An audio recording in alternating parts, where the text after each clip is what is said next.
How to make money from webinars. So before we get started, make sure to hit that like button and also subscribe my channel. 1. Paid webinars. The most direct way to make money with webinars is to charge an admission price to your live, online events. People will pay thousands of dollars to learn about specific topics from verifiable experts. There's no reason why you shouldn't sell tickets to your webinar broadcasts, especially if you have the knowledge to share and can prove that you're a good source of information. But there's more to it than jumping online and asking people to buy tickets to your events, of course. How to host paid webinars. You'll need to follow these 3 steps to have success with this strategy. 1. Choose the right webinar platform. The right webinar software platform will make the ticket selling process much easier. Choose ticket price and integrate your event with a payment processor like PayPal. That way you can focus on teaching and let technology handle the finances. 2. Promote your event effectively. If nobody knows about your webinar, you won't sell any tickets to it and won't be able to monetize your knowledge. That's why webinar marketing is so significant. There are a load of ways to promote your broadcasts. Try email marketing, social media marketing, or paid advertising on Facebook ads or Google AdWords. 3. Always deliver quality content. Lastly, always deliver quality content, the kind that people will be happy to pay money for. Attendees will be much more likely to attend your future events and tell their friends about your business, especially if they leave your paid webinars feeling like they got more value than they were charged for. Follow these 3 simple steps and you'll be able to boost profits with paid webinars. Don't worry if you don't feel comfortable selling tickets to your online events. We have 2 more ways for you to monetize your knowledge with webinars. 2. Product demo webinars. Earn money with webinars by using your screen time to demo and sell your company's products. Unlike paid webinars, product demo webinars are usually free for attendees. Money is made at the end when the product being demonstrated is put up for sale. So the question is, do you or the company you work for have a product that can be sold during your live broadcast? If so, this strategy might be perfect for you. As before, follow a few best practices to succeed with product demo webinars and increase sales results. 1. Always bring value. Make your webinars valuable and worthwhile for your attendees. You won't sell any products if your broadcasts don't teach them something interesting. Since sales are the main goal of a product demo webinar, not selling anything would be disastrous. 2. Get your timing right. The length, flow, and timing of your webinar matters. When it comes to length, our extensive research shows that about an hour, 52 minutes to be exact, is perfect.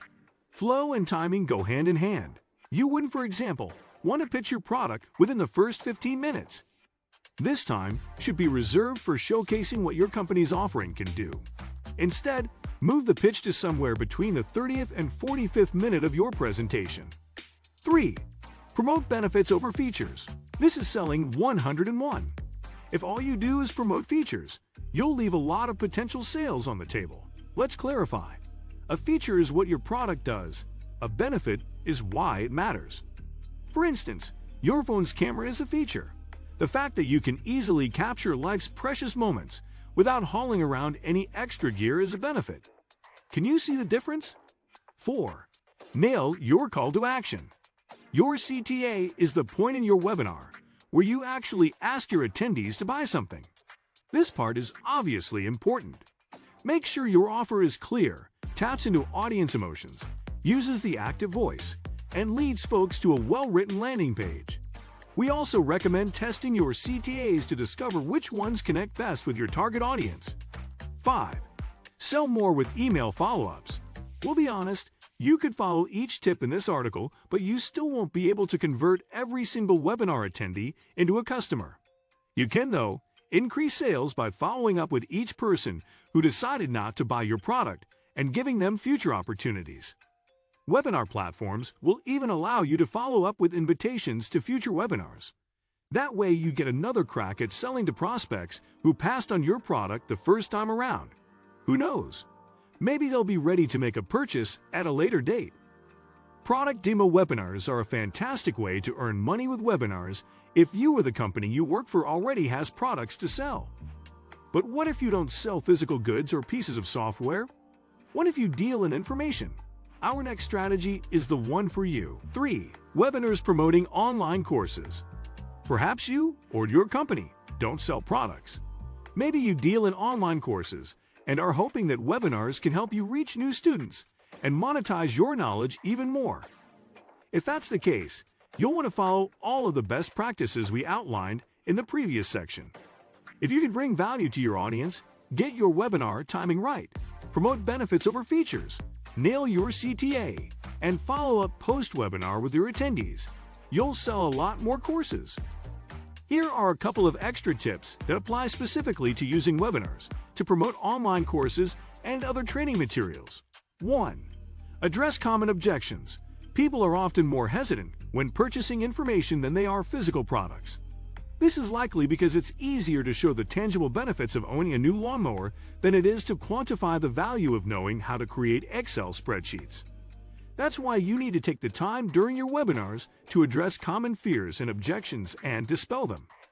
Show your audience why they don't have to worry when purchasing from your company, and you'll likely see sales go through the roof.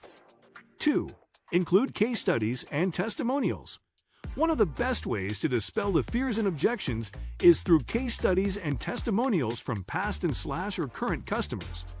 When your webinar attendees see that other people, everyday folks who struggle with the same things they do, have found success using your products, they'll trust your brand a lot more and be willing to try out your product. 3. Finish with a Q&A section.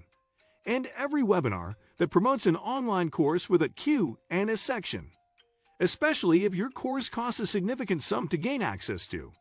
That way your attendees can ask questions and gain complete clarity before making a purchase. Because of this, a Q&A will help you sell more courses and reduce the number of returns you receive. Win? Whether your online course can be downloaded, is available on your company's website, or is accessed through a third-party software like Udemy, the above tips and strategies will help you sell your knowledge effectively. 4. Establish a consistent look and feel. Create, or have a designer create, a standard professional template for your webinars. This will provide consistency of experience across your events and also make it possible to piece together segments from multiple events while maintaining a polished appearance. Note, you can find plenty of people willing to create templates for you on a site like 99 Designs. You may want to consider standardized templates for common elements across your webinars, like reflection questions or power tips. These offer subtle cues that help to trigger engagement for your learners who attend multiple webinars. 3. Segment and strategically place question times. Pause clearly and consciously at specific times during the webinar to engage in question and answer, rather than answering questions randomly or only at the end of the webinar. Like the chunking approach, this will make it much easier to carve out slices of content later, and it helps to sustain attention and keep attendees engaged. Also, consider not ending the webinar with Q&A or Q&A followed only by your contact info. The end of the webinar is likely to be one of the main parts that attendees remember, so you want to be sure to take full advantage of it, whether that means summarizing some of the most critical points from your content or using it as a chance to highlight a specific product or future offering. What do you think about our video? Let me know in the comment section below. If you enjoyed this video, make sure to hit that like button. Also subscribe our channel before you go. Thank you for watching video.